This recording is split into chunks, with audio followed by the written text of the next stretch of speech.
What if Dandadan isn't just about aliens and yokai, but about the parts of ourselves we're most afraid to face? See, when each of the three yokai-powered humans use their abilities, their identities completely flip. Okarun's anxiety becomes a depressive nonchalance. Jiji's goofy optimism becomes a selfish, egotistical drive. Aira's delicate beauty becomes a crass rage. What does this mean?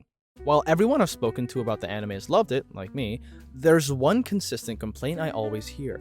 Momo's my favorite character, I find the other three kind of annoying.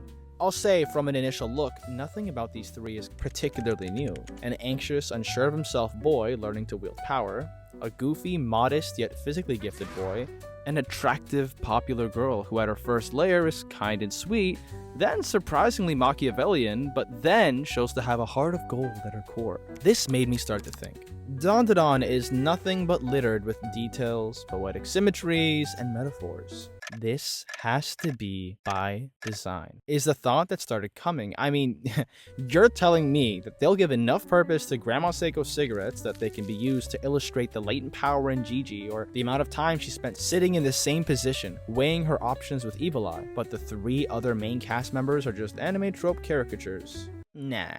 In Carl Jung's psychology, the shadow refers to the unconscious aspect of the personality that contains all the undesirable, negative, or unacceptable aspects of the self that are repressed from conscious awareness. It's essentially the dark side of the personality, encompassing things like negative emotions, primal instincts, and unacceptable desires.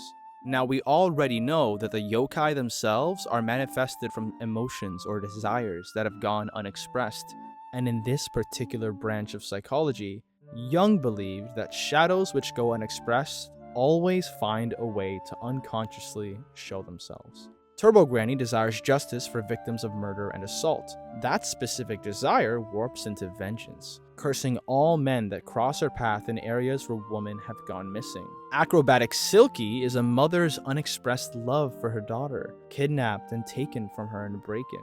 That love and grief turns into a similar rage, along with an obsession with Aira. Evil Eye is a young boy's desire to be free and play with friends. After passing away as a ritualistic sacrifice, he manifests as an indiscriminate envy and hatred for everyone. His main ability is literally a soccer ball, made of the grudges of everyone who has suffered a similar fate, that only he can play with. But now, as a weapon, that same soccer ball isn't him playing with anyone. With the goal of destroying all humanity, he's playing against everyone.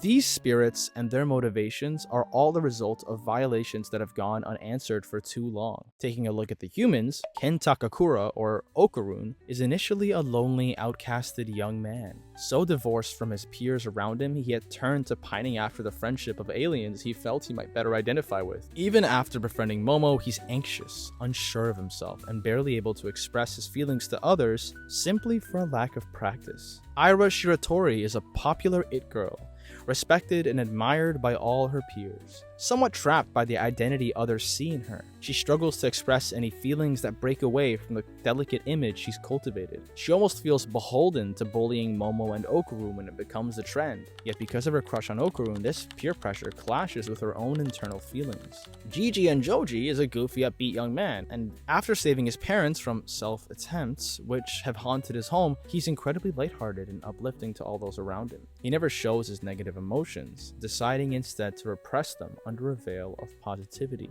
I believe that these spirits and their motivations perfectly align with each of these people and their struggles. In their yokai forms, Okarun becomes gloomy and depressed, comfortably expressing himself without a second thought. Aira, though her shifts are more subtle, becomes outwardly blunt, expressing the ugly sort of statements that match the way she truly feels. Jiji, even though possessed, suddenly expresses nothing but negative emotions, hatred, and a desire to take them out on monkeys. Even though he's complimented on his athleticism and physique, Jiji never showed those strengths because that sort of peacocking betrays his modest nature. But as Evil Eye, his muscles are constantly on display, with bright colors and earrings that do nothing but demand attention. Because when you refuse to hold space for those darker emotions, they find a way to demand it all on their own.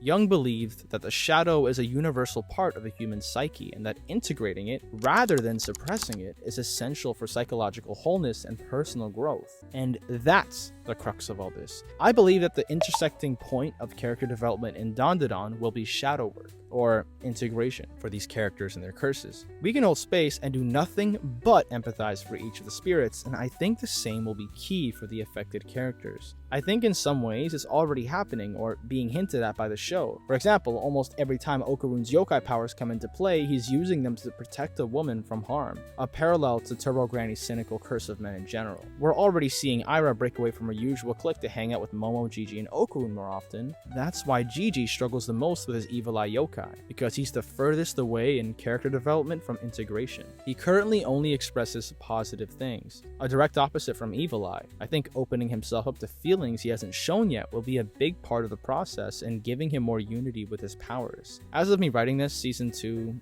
Episode 7 is the most recent one, and he actually seems to be going through an arc here, so let me wait on the next one to see how wrong I might be. I think this theory also explains why Momo and Seiko feel like complete people, that we relate to easier as well, because the spiritual practices of Seiko, the ones she's passing down to the teens, involve some coinciding level of self-care, whether through meditation or something else, which discourages the behaviors that lead someone to repressing themselves. Though I'll be real, that's a bit more headcanon-y on my part. If Dandadan really is about confronting the shadow, then maybe the most human thing about these characters is the part of themselves they've been hiding all along.